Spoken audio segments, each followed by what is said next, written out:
Well, thank you for inviting me to come and talk to you today. And if you don't have questions for me, I will have questions for you. I like to have a very interactive class.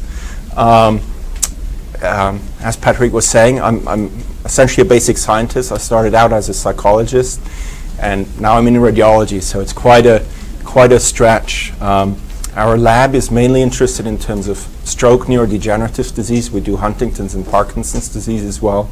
And the main focus is really cell transplantation and the evidence that is needed in terms of taking this into the clinic. And I'll show you some of our evidence for that, as well as how it actually went into the clinic, as well as the next step we're now taking in terms of understanding how rehabilitation and specifically physical therapy can actually maybe be synergistic in terms of its effects with cell therapy. So this is actually a major point of discussion, and I think most of you went through the STEPS guidelines, and we have another STEPS meeting coming up in May, and I'm sure this is going to be center stage at that meeting again.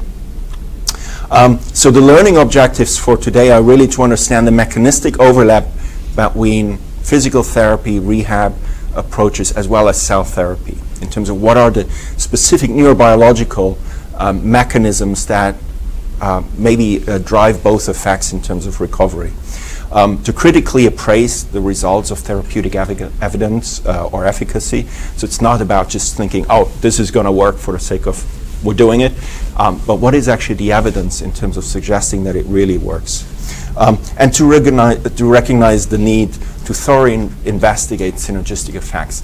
So one thing is establishing that PT works or cell therapy works, but if you now put these two things together, what are the challenges and the questions we're starting to face in terms of teasing out what each component is doing and how they work together, and distinguish what is synergistic versus just adding effects. There's a difference in terms of what those two things mean. So I believe all of you have come across stroke. How many in the audience are actually aware of someone that had a stroke? Yeah, so a large proportion of people. It's a very common condition, about 800,000 strokes a year in the US alone. 2 people a day die in Pennsylvania of a stroke. The good news is that stroke used to be a fatal disease. You had a stroke, you die. Severe strokes, I'm talking here. But clinical care in terms of the acute setting has gone so much better that it's many more people are surviving strokes. But the consequence of many more people surviving strokes means that the damage is larger because we get better at keeping these people alive. And as the damage is larger, it also means that we have more patients that are severely disabled. Yeah? It's the leading cause of adult disability in the Western world, and the rest of the world is catching up fast. Yeah? So it's a major concern. This is what a stroke looks like on a radiograph. So it's typically a large area of damage. The first thing is that neurons die, and that's what we think is underlying the behavioral deficit. But it's not just neurons dying. If the damage is severe enough, the tissue actually goes as well, and it leaves behind a cavity that is filled with a fluid. And that's actually a challenge in terms of us, in terms of regenerative medicine. These are the key elements in terms of recognizing a stroke. You have a hanging of one side of the face. Stroke is typically always one-sided. So if you have someone that has a hanging side of the mouth, of the face, the eye, kind of like a bit closed, that's what we call the face. One arm hanging that they cannot lift, slurred speech, that kind of thing. And then it's time. So we call it time is brain. The longer you wait, the more of the damage will have been caused and the more severe the deficit. So as soon as you recognize any of these fast symptoms, you need to call 911 and get to the hospital fast. And hopefully it's a hospital that recognizes it's a stroke and they can do something. Yeah. And I didn't hit record on the thing. I didn't know. I did, yeah. I hope it works. If not, I'll have to come back. Okay. So this is the looming stroke epidemic. So you see, the US, there is kind of a reasonable amount of strokes, but if you're looking at the rest of the world, Russia, China, it's even a higher incidence. Brazil, Fabricia, it's all the good meat and the salt that Brazilians like. It's very common, but a lot of the rest of the world, it's even more common. So the unfortunate thing, a part of PT, there's nothing that people can do.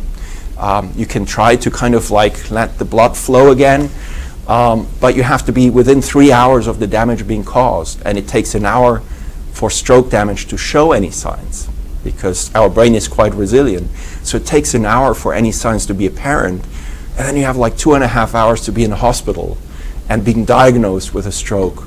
Otherwise, there's no treatment, right? You have to wait until you're better, and you can go to rehabilitation therapy. A part of that, there is nothing. So it's a really, really sad story in terms of a major disease condition and no treatment.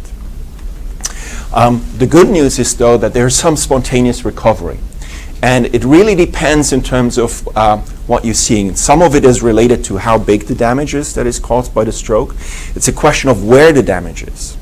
The brain, unlike any other organ, it's a very highly regionalized organ. Meaning you have one area, it's responsible for one type of function, another area for another type of function. So if you have a very small stroke in a crucial communicating area, you might see a very big deficit. In other cases, you have like a really large area of damage, like in the cortex, that is like an association cortex, the parietal cortex. You might not see many deficits because other regions in the brain compensate for that. And that means you get kind of a good recovery. So we have spontaneous recovery. Some is driven by biology. And specifically, what it's driven by is plasticity. It's the question in terms of neural networks. So although it's very specialized, similar to a computer system, it has to communicate with each other to kind of produce the behavior that is coming out of. These are all these connections that you're seeing, so long axonal fibers, and they interconnect the brain. When one region is gone, the system is kind of damaged and compromised, but other parts potentially can compensate. Sometimes if it's a very small area in a damage, the rest of that area that does the same function can take over that function and kind of compensate for the deficit that occurred. Okay, any questions so far? No? This is how we potentially look at these changes in functionality inside the brain. We're looking at the activity in the brain in response to a particular task. This technique is called functional magnetic resonance imaging. I'm sure you've come across it. So anything that you're seeing here in red is areas of activation, and anything that you're seeing in blue is a decrease in terms of the blood flow in that area. Ideally, what we're looking for is really kind of like 100% recovery, but we almost never get that because part of the brain is dead, so you cannot get everything back. You can get some degree back. And that's basically what we're trying to achieve in terms of promoting plasticity to kind of get an optimal level of recovery, but recognizing that that might fall short of the full functional recovery. As you can see here, that whole part of the brain is gone. You cannot restore function in that area because there's no substrate, neurobiological substrate anymore for that to function. The other thing that you notice is the importance of the contralateral hemisphere. So you can see a transfer in terms of activity often to the contralateral hemisphere, the homologous region of the contralateral hemisphere. And the reason for that is, if I go back to the previous slide, is that although we typically think in terms of everything is kind of contralaterally organized, you also have connections that go ipsilateral through the spinal cord.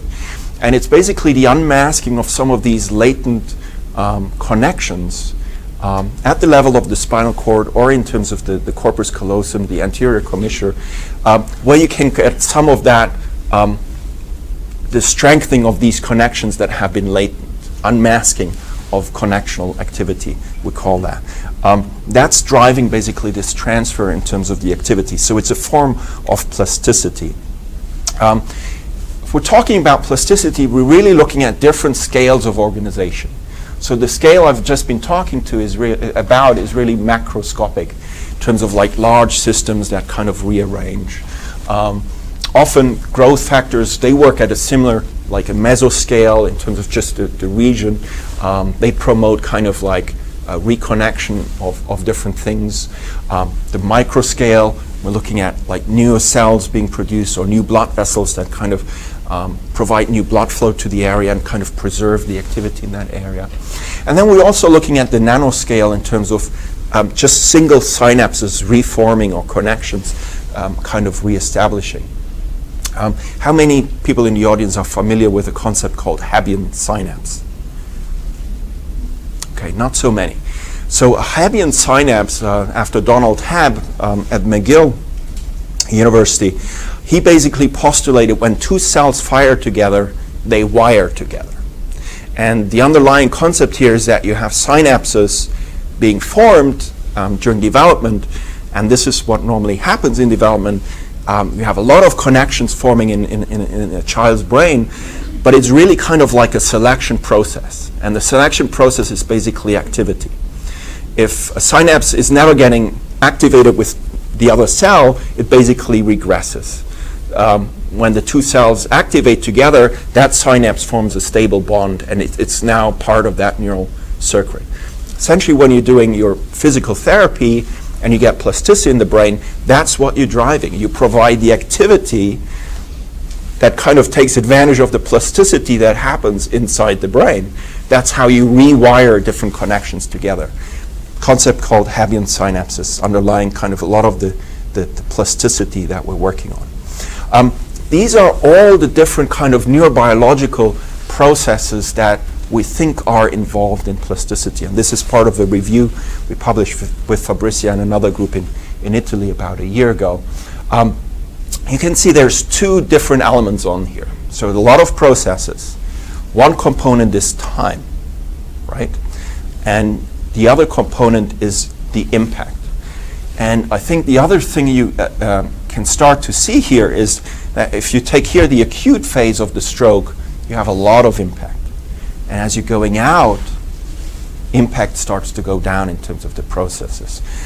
So in some ways that means early after the stroke, there's a lot of things you can take advantage of in terms of the plasticity and rearrangement of things that happen in terms of trying to get some improvements in the patients. This is basically what drives a lot of the spontaneous recovery, because the patient goes home, they do activities, they have plasticity in the brain, and that's how some of that kind of gets rewired. In the longer term, that's the much harder part, and that's probably where you guys come in terms of like doing therapy on these patients, providing that specific input, as well as ideally promoting more of these processes. And I'll talk a little bit about that in a second in terms of how you can do that. So how do we actually come up with new ideas in terms of therapy? So one thing is in a clinical setting, you come up with ideas in terms of, can try this and see if the patient gets better.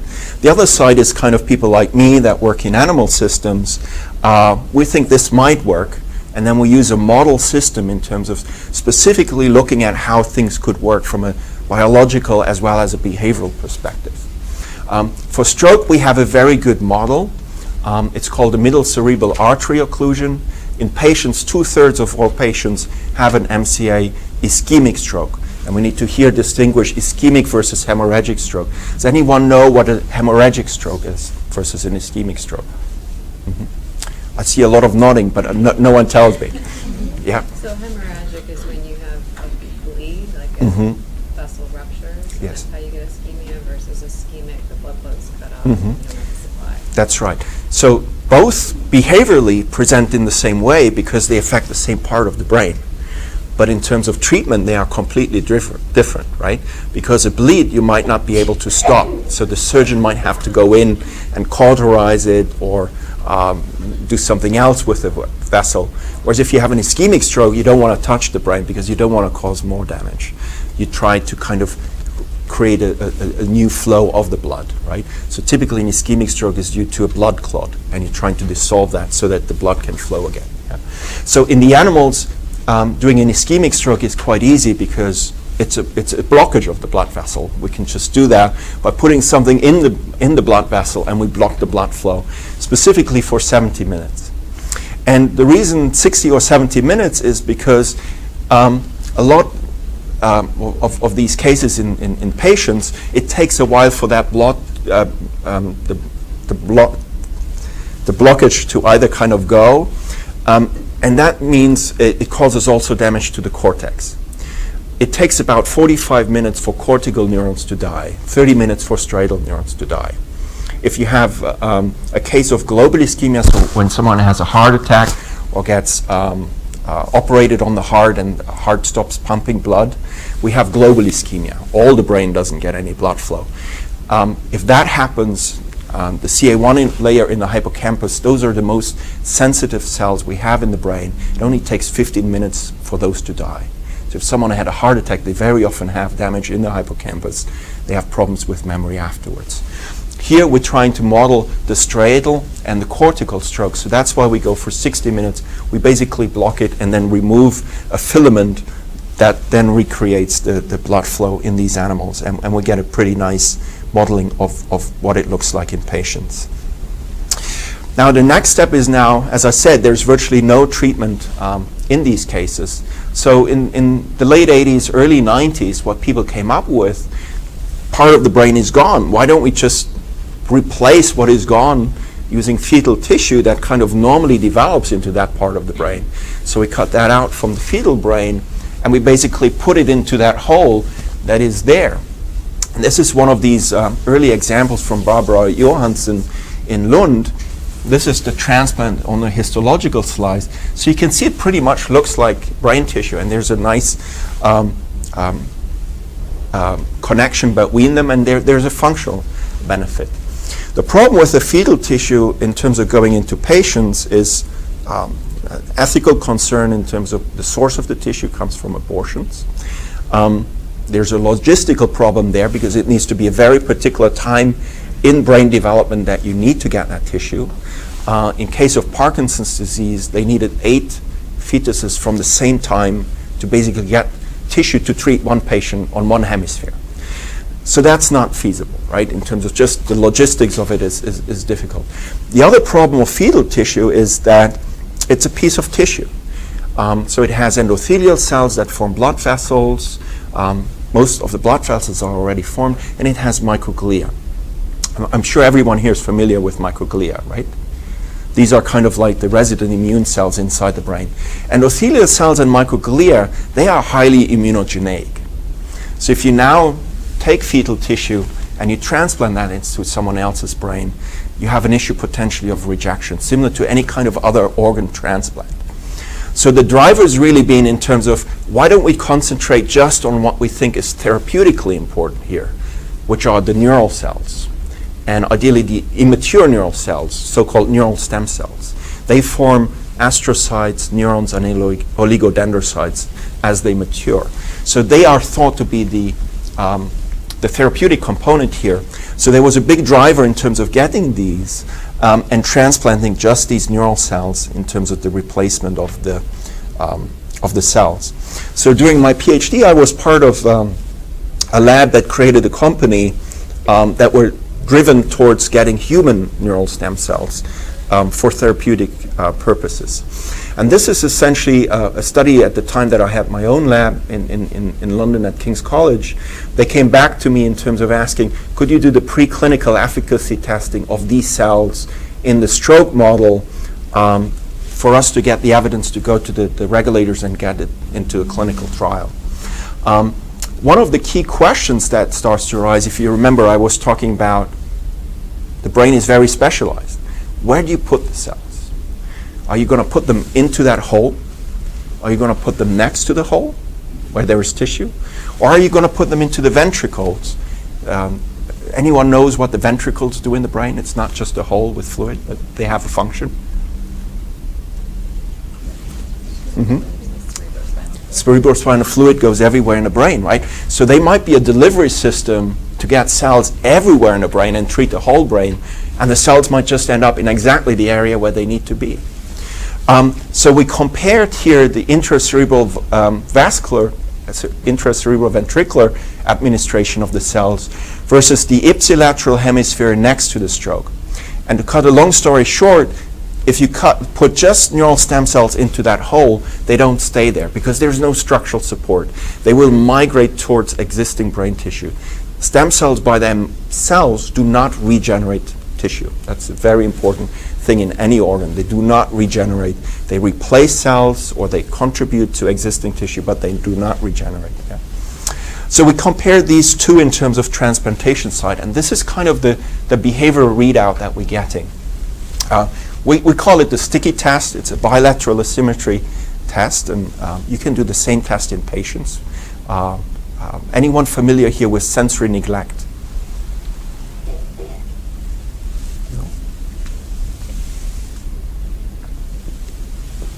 No?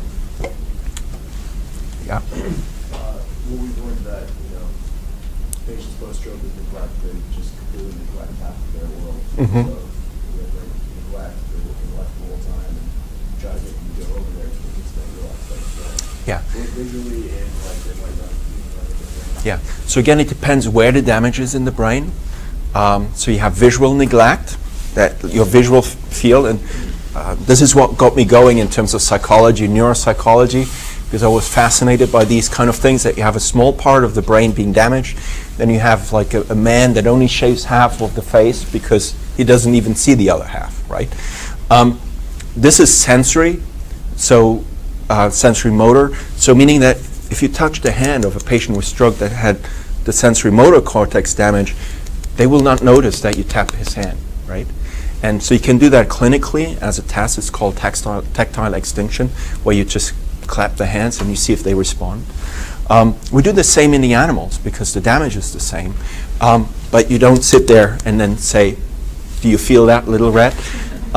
You cannot ask them for the response. So we place a sticky tape on the hand and then we see if they find it annoying and they remove it. And if you have a normal animal, there's really no difference between left and right hand. They remove it equally fast. But if you now had a stroke, this red line, you introduce a large bias. That one hand they virtually don't notice at all, they don't remove. And as you can see over time, this is 13 weeks post-transplantation, they perform the same way. There's no improvement in that function. Part of the brain is gone. Yeah. But if you now transplant the cells into the area next to the stroke, you can see that gradually we get a recovery of that dysfunction. It starts to improve. If you put the cells into the ventricle, no function improvement at all. So where you put the cells is important. It's not just you put them and everything gets better. It's very specific in terms of what you need to do in terms of getting that recovery. The other thing you might remember when I showed you the MR in terms of the induction of the model is that we get two topologies of damage. One is confined to the striatum, caudate putamen in humans or primates, and the other one is much larger, involves the cortex as well. When you just have a caudate putamen stroke, a striatal stroke, and see we get a massive amount of recovery compared to the combined groups, but if we have the larger damage, we get less of an attenuation. And you're now telling me, how is this relevant, what we did in the rat, to the human condition? One, it shows efficacy. We get an improvement in a function that is relevant to patients. Yeah? Two, we determined that an ICV implantation is not efficacious, so don't do that in patients. Put it into the area next to the stroke.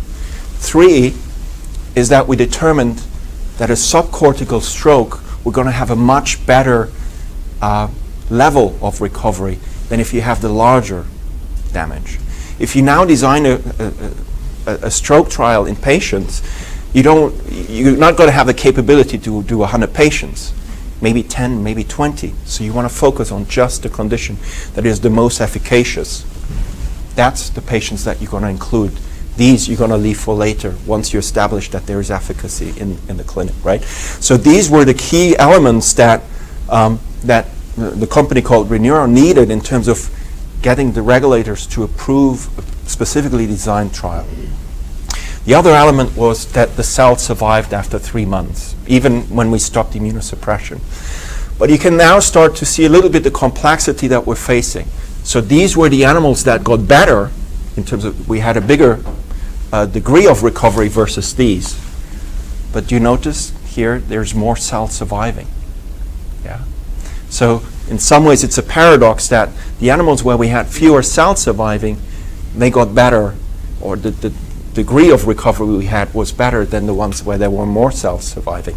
Again, the key is location, location, location, right? That's estate agents. But it's the same here because everything is so regionalized and specialized. Specifically where these cells are and what else is there is driving the recovery. In these cases, even the area around the stroke, a lot of the neurons died. And that means if you're now putting new cells in there, they try to find a partner to, form happy synapses and produce new neural circuitries. They're not there. So they cannot hook up. They're just sitting there on their own. Whereas in this case, the partners are there. They can form Hebbian synapses, and we get some of the recovery. That's part of the story. But only 2% of the cells we transplanted, they produce neurons. So it's a very, very low amount. Most of them are actually astrocytes. Does anyone know what astrocytes do in the brain?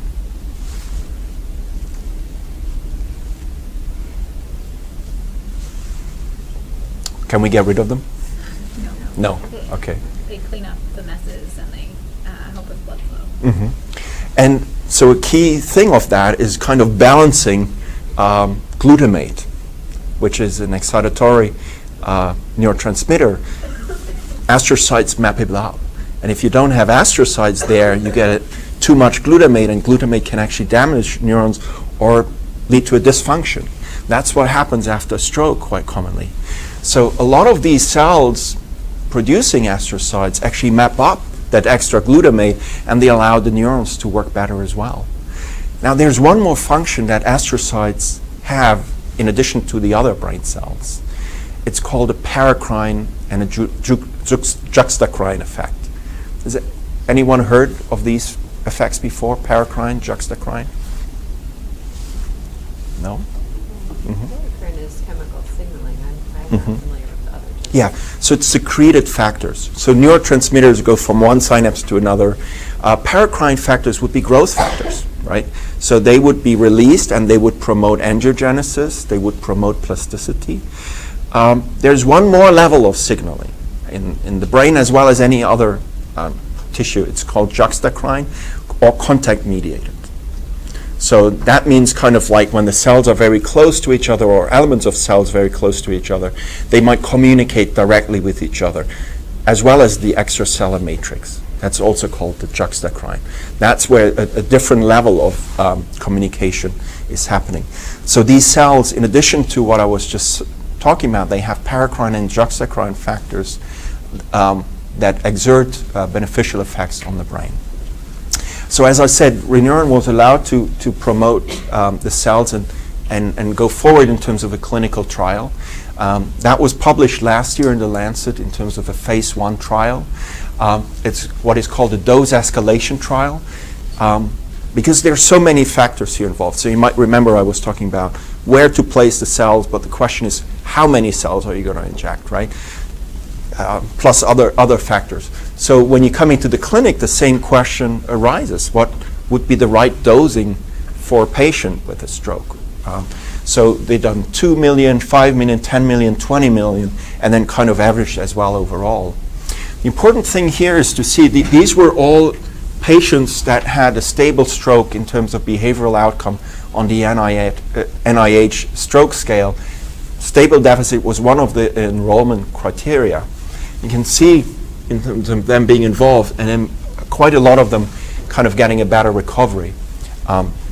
These subjects got better, much better compared to these. So there's a dose dependent effect. It's still a little bit unclear exactly what is the right dose and what are the factors that determine which dose you should choose in terms of delivery. That's some of the questions we have to now go back into the preclinical models and trying to address what that would be. First, one of the first trials to show any efficacy in stroke, chronic stroke patients. Yeah? I'll show you the second one in a second. The other thing, at the moment, this is the only area in the brain where there's an active program in terms of transplantation. Parkinson's disease was the other kind of conditions that's virtually not moving forward at all, because one of the trials kind of showed that placebo was almost as good as the condition itself. That was over 10 years ago. Since then, no new clinical trials have really been started, kind of a moratorium on the field. So this is very exciting in terms of like really taking the field forward to show that there is efficacy.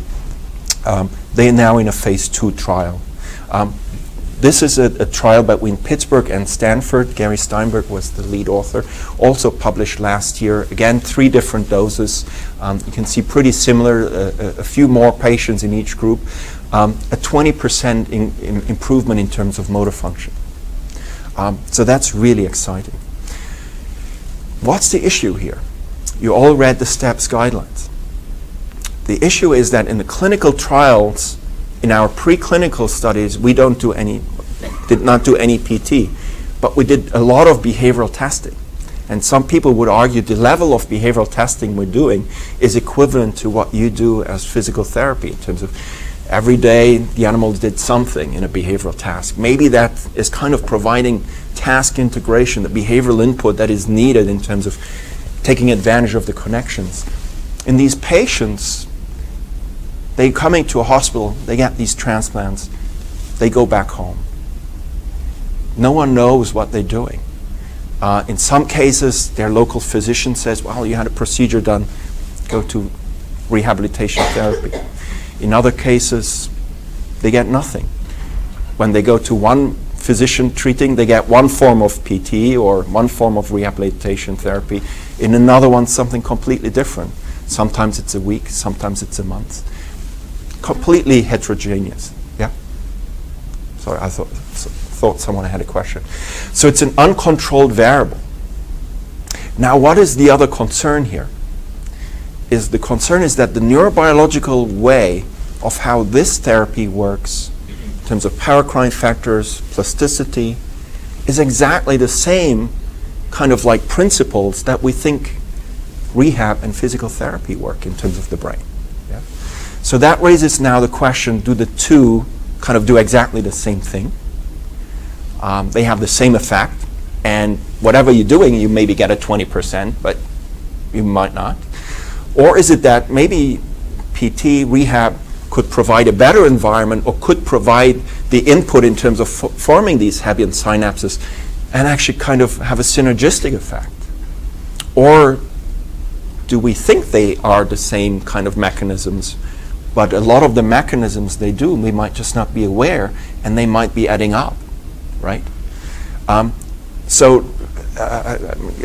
Going here in terms of splitting a little bit of hair, what do you think is the difference between additive therapy versus synergistic therapy? Which one is going to have a bigger effect? Does anyone want to have a stab at that one? Mm-hmm. I would think synergistic, just because if your one therapy is boosting what this therapy is doing, and this therapy is boosting this one, I would think that would keep going until you reach your maximum effect. Whereas if it's additive, you have a set amount, and that's too bad. So I'll challenge you. So what if this is 20%? What if PT has a 20% effect as well? So if you add them, 80%. If they're doing different things, right? Yeah, but this didn't have therapy with it, so this was just the cells. This was just a cell. We don't know if they had therapy or not, right? Because it's an uncontrolled variable to start with. But we think it has 20%, right? Right. So synergistic, if they overlying, maybe PT comes to the same, they're working on the same thing. Maybe you only get like a 10% effect. Maybe, right? So I think that's the key questions here, right? So we can guess and we can kind of like think, oh, this should both should have the equal effect and you should get so much better. But maybe they only combine together. Maybe they have just very minimal benefit. Maybe they have the same benefit. And if they have the same benefit, would you really send someone into surgery and get cells implanted, or would you just send them to PT, right? So it's an important question, leave alone in terms of all the investment that goes into that. So the putative mechanisms here, some of them are similar to what you would expect in what we call the subacute phase, but not the acute phase. And then also these long-term kind of effects, neurogenesis, because we're actually supplying the new neurons in that area. So I kind of like preceded what I'm having here. So the key questions of the last steps meeting, that was just when these phase 1 trials started, is what effect does rehabilitation have on cell therapy in stroke? Virtually no study at all in 5-6 years, no study at all addressed it. So the clinical trials went ahead. No one took it on in terms of the preclinical field, in terms of really properly addressing the question, so that if people now started phase 2 trials, this should have been part of the clinical design of these studies, but no one addressed the issue heads-on. So the key question is there synergistic effects, additive effects? Are they the same, right? If we give rehab, how much, how long, and when? Is it essential for cell therapy to have an effect? So maybe the patients that didn't do well, maybe those were the ones that didn't really get rehab. Maybe it's the other way around. It's uncontrolled, we don't know, right? Does rehabilitation potentially negate the cell therapy effect, right? So do they maybe compete with each other? Unlikely, but it's possible, right?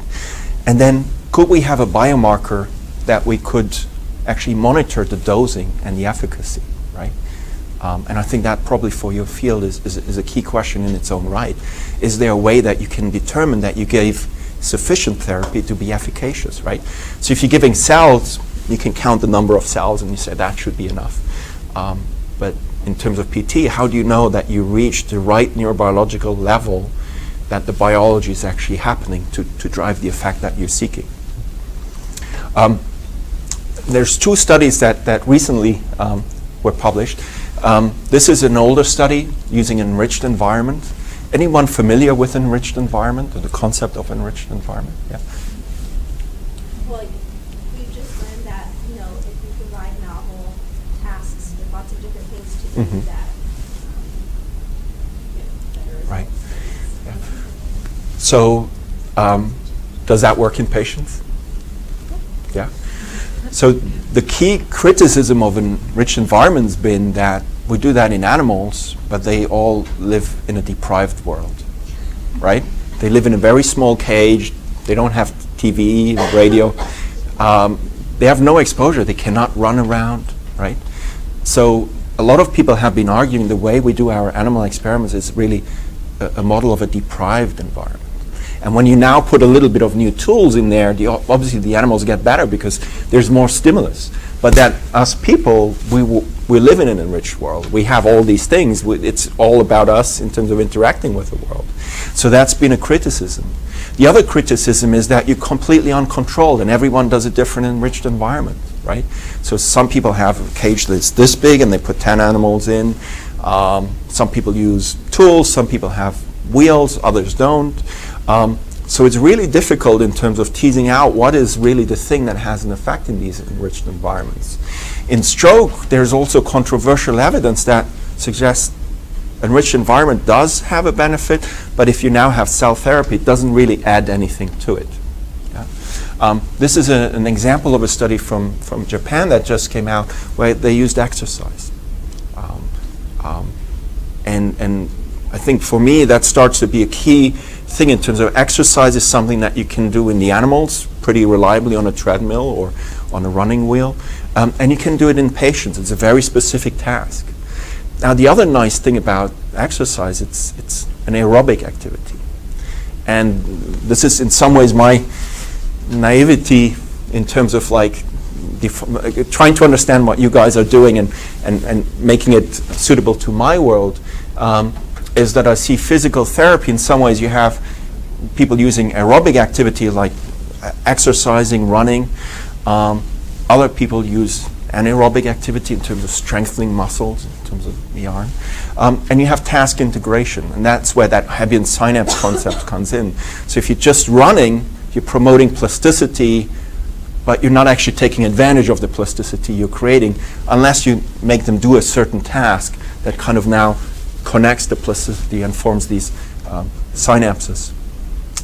So with Fabricia, we started a program just across the road in my lab where we try to start to answer these questions.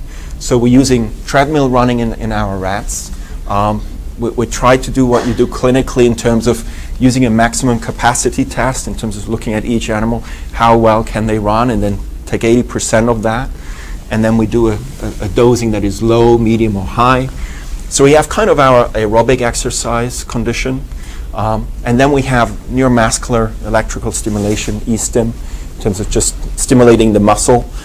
So we kind of removed the aerobic component here, but we're using the same muscle in terms of the stimulus. This is just an example of how that was done by Stefania Daliz that was visiting it at the time. If you're now looking at the results, so in terms of just looking at the net outcome over a 4-week training program, if you had animals that just did the maximum capacity test, they changed virtually not at all. So when they were tested and then retested 4 weeks later, not much change.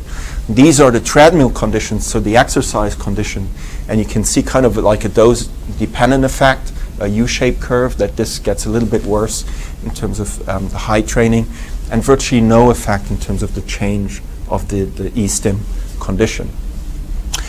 Now the other question is, how do we know that we delivered the right amount of therapy, and we can monitor it in terms of like potentially going to patients, as well as in terms of ensuring it when we go to our cell therapy trials. The way we conceptualize it is really that it's a stimulus that starts in the muscle. How does it work on the brain? There's 2 ways. One is systemically through the blood, release of factors from the muscle into the blood, or direct nerve stimulation that goes into the brain, right? And these 2 conditions that we compared, you have a stimulus to the muscle and you have a stimulus to the nerve in both conditions, potentially affecting the brain. The key difference is really the aerobic exercise. Sorry. Just describe the test that they're doing a little bit more, and right. Sort of what the time thing is. So this is the treadmill that the animals run on. So the maximum capacity test, we have kind of an escalation. So in terms of how fast that treadmill is going, and then it's a question in terms of how long. Time and speed are linked here, so that every 5 minutes you kind of increase by 5 meters per minute, I think. But I don't remember exactly now. And so you're looking at what point can they no longer kind of catch up. And that's basically what you define as your maximum capacity of that animal for that time.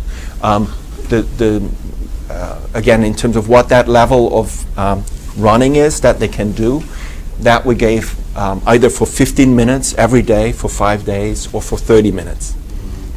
So the time every day was the easiest things in terms of varying here as a dose, rather than number of days, because then you start to have other effects that you get decrease and things like that. Yeah. Mm-hmm. Thank you. Yeah. So when we started to look at the literature in terms of exercise as well as other things, there's really a few factors that always stand out. BDNF in terms of the brain, and BDNF has also been linked to changes in depression in the hippocampus. VEGF-A is linked to angiogenesis, IGF-1, as well as Clodo in terms of kind of being a longevity kind of factor. The key here is that you're seeing, in terms of if you're looking at the treadmill group here in the blood, here you have kind of a dose decrease, here you have an inverted U shape, here you have kind of like a decrease. It's only really the Clodo where you're kind of recreating the shape that you have in terms of the behavior. So as a biomarker, you're not just looking for something that went up, but you're really looking at something that goes up and down and has kind of like the peak in the same way than what your behavioral activity is. So in some ways, we think that this might be a good indicator in terms of the activity as a biomarker of the exercise, but of course not in terms of the E-stim. A different factor might be relevant there, right? For instance, BDNF, you can see that kind of like dose response again. And we're looking at the brain. So using PCR, we cut out the hippocampus, we did PCR, and then we looked at mRNA expression and how that changed in response to our stimulus. Again, you can see BDNF being quite upregulated, but pretty flat along the line. IGF actually being a pretty nice link, but there's not sufficient distinction between control and the low group. Here you can see again a much nicer kind of like correspondence, but here this was high as well rather than going down. Mm-hmm. How far out were these measures? This was 1 month, 1 month after. Is that the furthest you looked out? I'll show you in a moment 3 months when the two things come together, but we haven't done this kind of analysis yet. But I think you're absolutely right, and that was going to be one of my points, is question of timing. This is now 1 month. 1 week might be a completely different kind of picture. 6 months yet again, and we haven't figured that out. Why do we want to do blood markers? For exactly that reason, because you can sample them all the time, right? Every week you could draw blood. The brain, once it's out, it's not going to go back in, right?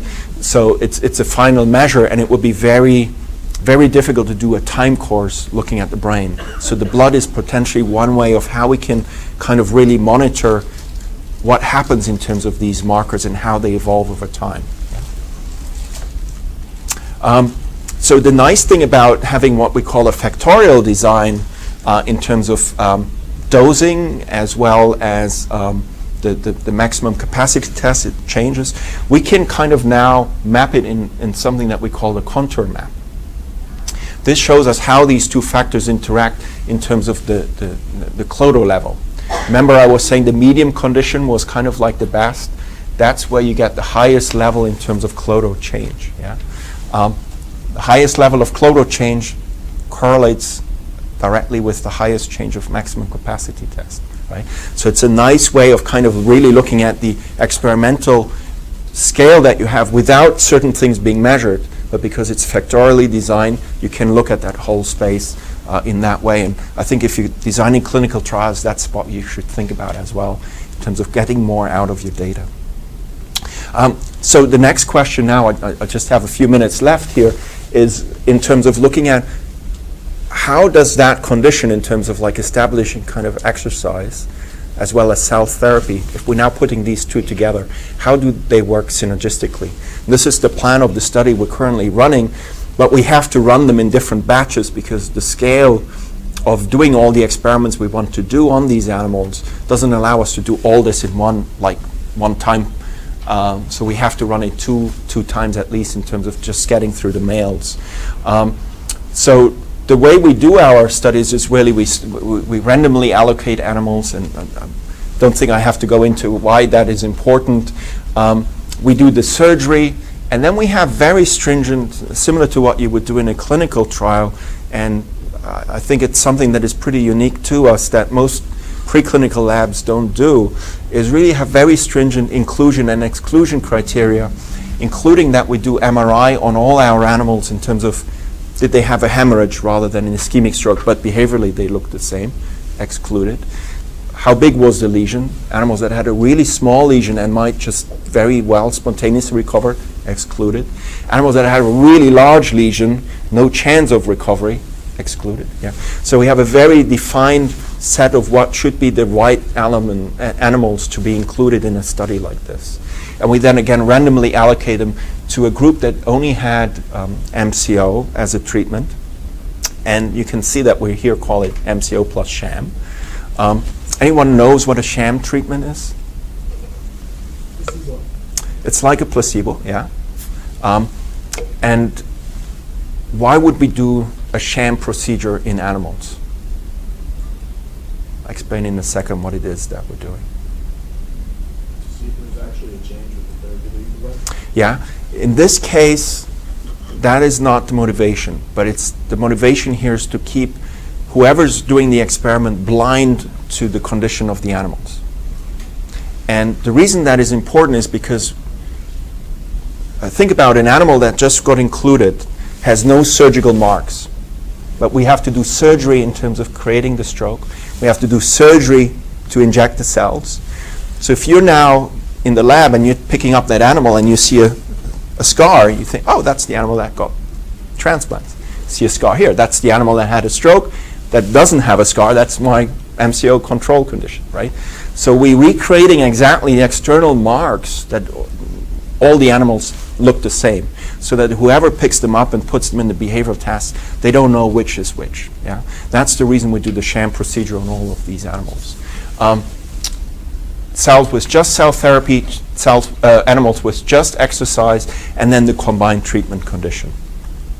So these are the first set of results of 5 animals in each group that we have. We just finished that before Christmas, and we're in the current process in terms of doing the second batch.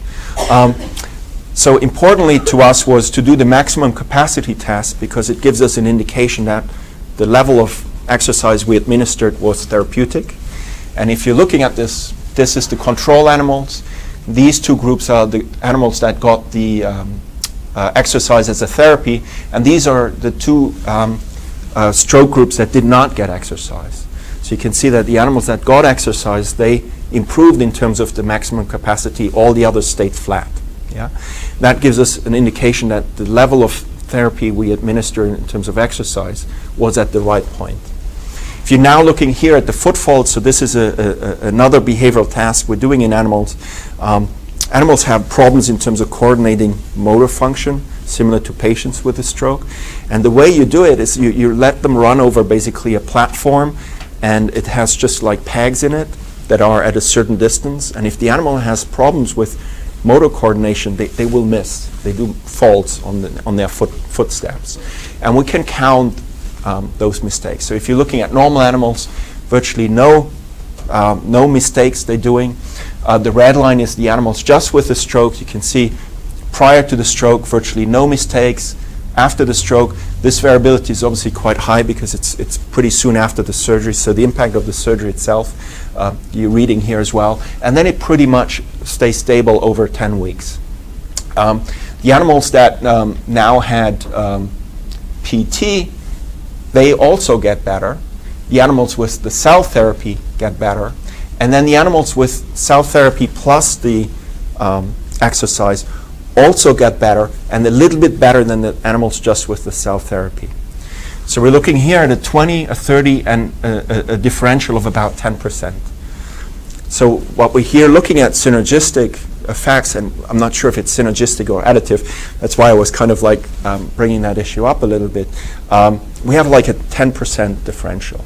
And in some ways, there's 2 things here. So obviously, if you're adding therapy and they have kind of the same effect, you're not adding, right? You're kind of like just having the same effect, and when the effect happens, you cannot improve further on it. The other thing is that you hit a certain wall where you can just not get better, right? There's a certain wall you hit. Remember that optimal recovery? Brain tissue's gone, right? Not going to kind of restore something that is completely gone. You don't have the substrate there to kind of promote that. So all these factors kind of limit how much differential you can get here. Why is this important? So we have a benefit potentially, but the challenge now is kind of seeing this versus this as an effect. You might only need 7 animals or 7 subjects. Looking at this versus this, maybe you need 8 or 9. Now differentiating this versus this, you might need 15, 20 animals per group to really tease out a significant effect that is additive or synergistic, right? So in terms of your design, as well as the evidence that you need, there are statistical considerations here that you need to consider in terms of teasing out what is really happening and having the evidence to kind of now go back and advise our clinical colleagues in terms of what they should be doing, as well as the effect size, right? So that they can plan how many patients should be enrolled. Because once you come into a clinical trial of this kind of nature, you're looking at hundreds of millions of dollars, right? Now, the other thing, as Patrick was mentioning, I'm in the Department of Radiology, so MRI is a big part of the work we're doing. So at the final time point, we do a T2 weighted image that tells us in terms of the lesion size, as well as structural changes in tissue. We do diffusion tensor imaging that allows us to do tractography and look at connections. Specifically, we're going to be interested in the thalamocortical connection. Is it there? Is it not there? And do we see a differential in terms of recovery? We do functional MRI of the affected paw, the unaffected paw. And you can see, for instance, here in the affected paw, no activity at all. In others, it's in the wrong hemisphere. As well as looking at cerebral blood volume and flow, because our therapy, we're thinking, has effects in terms of angiogenesis and blood flow, so that's an important factor that we're looking at as well. So these are just early days, just showing you that we can do it, and we've done it, but the analysis is taking a lot of time, and that's what we're looking at. So key outstanding questions that we still have are if task integration is required for cells to exert an effect. So we're doing a lot of behavioral testing in addition to the exercise. So it would be now, one of the next studies would be interesting to kind of like just do behavioral at the beginning and at the end and see if we get the same kind of recovery, or do we need constantly to have that behavioral input, the task integration, for taking the benefit of that exercise, right? Is there a robust synergistic effects? That is another reason why we do different batches of animals rather than doing one study that shows it. We want to kind of like establish, if we do the same experiment 2 or 3 times or even 4 times, do we get the same effect every time? And that gives us then confidence that what we're getting is real. Can we further maximize the effect? So we're just doing exercise here. What if we combine exercise with e-stim, or exercise with kind of like doing something else in terms of a therapy? Could we kind of push that effect even further, right? But remember, diminishing returns the more you add, right? So how much further can we push things in terms of really getting an effect, rather than it just becomes a lot of work but the cost benefit starts to not be beneficial. So my last slide is this one in terms of data slide, and the next challenge for you guys. So I think exercise established in terms of like harnessing the plasticity of the brain that is there. As I was mentioning, there's a large area that is gone, and we don't have a substrate there in terms of taking advantage biologically from retraining. What if we now recreate new tissue in the brain?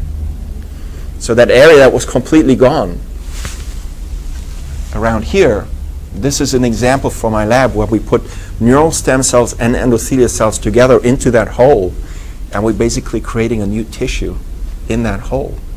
What would it now take from you guys, you get a patient like that, what would it take to train that tissue? Not take advantage of the plasticity that is here existing neural circuitry, and you're putting a new cell in or new synapses. What if this is a complete, what Watson called a tabula rasa, a completely empty slate that you now need to train completely. You need to imprint in their neural circuitry.